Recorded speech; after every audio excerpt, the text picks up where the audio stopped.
ఆయిల్లో ఆనియన్స్, పచ్చిమిర్చి కొంచెం ఎర్రబడేదాకా వేయించుకోవాలి ప్రాన్స్ కర్రీ కోసం. ఆనియన్ ఎంత బాగా వేగితే అంత ఏ కూరకైనా టేస్ట్ వస్తుంది.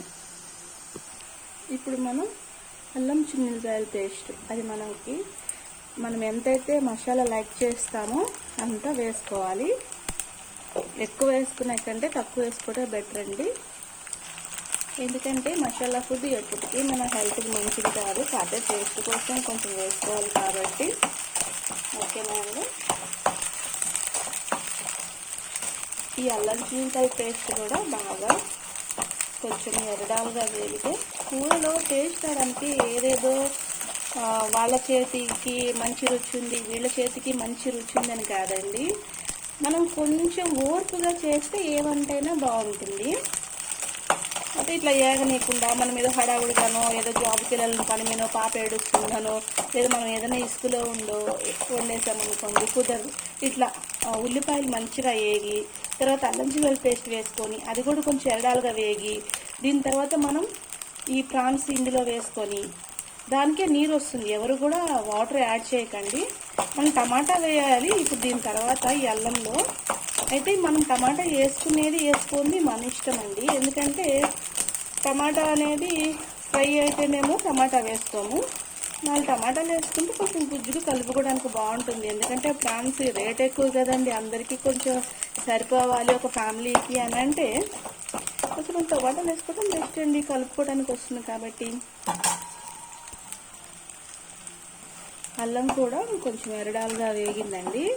ఇప్పుడు మనము ఈ ప్రాన్స్ని వేసేసుకుందాం. ప్రాన్స్ ఈరోజు చీరాల్లో తీసుకొచ్చాను కదా, ఒక్కొక్కటి వచ్చేసి చూడండి ఎంత పెద్ద సైజు ఉందో. కానీ కాస్ట్ వచ్చేసి జస్ట్ నాకు 300కి ఇచ్చారు. అంటే అక్కడ అప్పుడప్పుడు వస్తున్న బోట్లో నుంచి నేను తీసుకున్నాను కాబట్టి అది కూడా వాళ్ళ దగ్గర ఎన్నైతే ఉన్నాయో అన్ని నేను మొత్తం బల్క్గా తీసేసుకున్నాను. 4 kgs 700 grams వచ్చింది. ఇప్పుడు దీంట్లో నేను వచ్చేసి ఒక హాఫ్ ఇప్పుడు వండుకుంటున్నాను, మిగతా డీఫ్రిజ్లో పెట్టేసుకున్నానండి. నేను ఒకవేళ రేపు కానీ ఎల్లుండి కానీ మనం ఎప్పుడు కావాలనుకుంటే అప్పుడు కుక్ చేసుకోవచ్చు. రేపు చక్కగా ప్రాన్స్ బిర్యానీ చేసుకున్నాము. ఈ రోజుకైతే ప్రాన్స్ కర్రీ చేస్తున్నాను.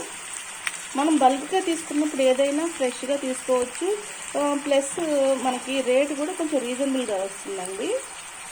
ఇప్పుడు ఇలా ప్రాన్స్ వేసుకున్నాక నీరు అనేది అదే దీంట్లోంచి రొయ్యలోంచి వస్తుంది. స్పెషల్గా పోసుకోవాల్సిన అవసరం అయితే ఏం లేదండి. టమాటోస్ అనేది ఇందాక వేయటం నేను మర్చిపోయాను, అయినా కూడా ఇప్పుడైనా కూడా వేసుకోవచ్చండి, ఏం కాదు.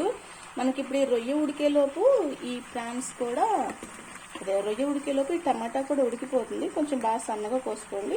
ఇలాంటి తలకాయలు వస్తే కనుక టమాటాలు తీసేయండి, కిడ్నీస్లో స్టోన్స్ రావడానికి ఇవి కొంచెం రీజన్ అంటారు.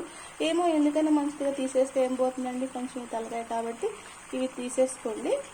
ఇంక ఈ టమాటాలు ఈ రొయ్యలు అనేది మనకి ఒక 20 minutes అట్లాగా నీరు వస్తుంది. కొంచెం ఆగినాక అవి కొంచెం ఇనికేదాకా ఉంచుకొని మనం ఇంకా ఇప్పుడు మధ్యలో అయితే ఉప్పు వేసుకోవచ్చు. దించే ముందు మనం కొంచెం టేస్ట్ సరిపడే మనం ఎంత కారం తినగలమో అంత కారం వేసుకుంటే సరిపోతుంది. చూడండి ఎలా చేశారనేది. ముక్క చూడండి ఎంత పెద్ద సైజు ఉన్నాయో అసలు.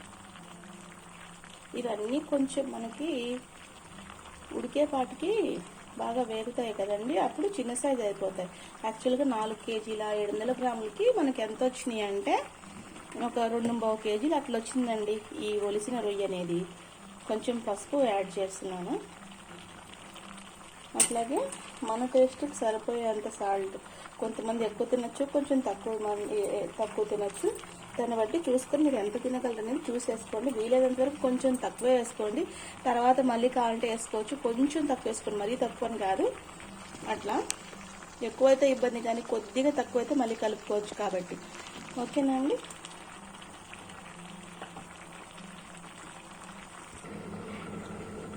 మధ్యలో కొద్దిగా కలబెట్టుకుంటూ ఉంటే అడుగంటకుండా ఉంటుందండి. ఈ నీరు అనేది కొంచెం ఇనికితే సరిపోతుంది, ఇంకేం లేదు, ఇందులో ట్రిక్ ఏం లేదు.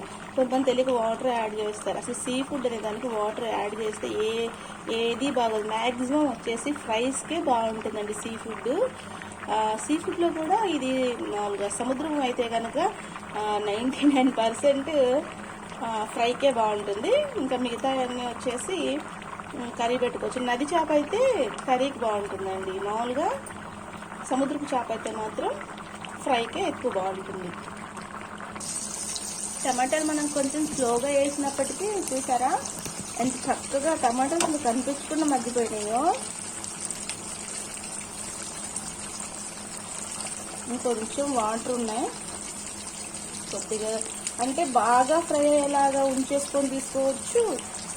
కొంచెం ఇంత నుంచి ఇంకొంచెం అయ్యేలా కూడా తీసుకోవచ్చు. కొంతమంది అయితే ఈ లెవెల్లో కూడా కొంచెం కారం వేసుకుంటే గుజ్జుగానే ఉంటుంది, ముక్క అయితే ఉడికిపోతుంది. అంటే ఎవరెవరి ఇష్టాన్ని బట్టి ఆధారపడి ఉంటుంది.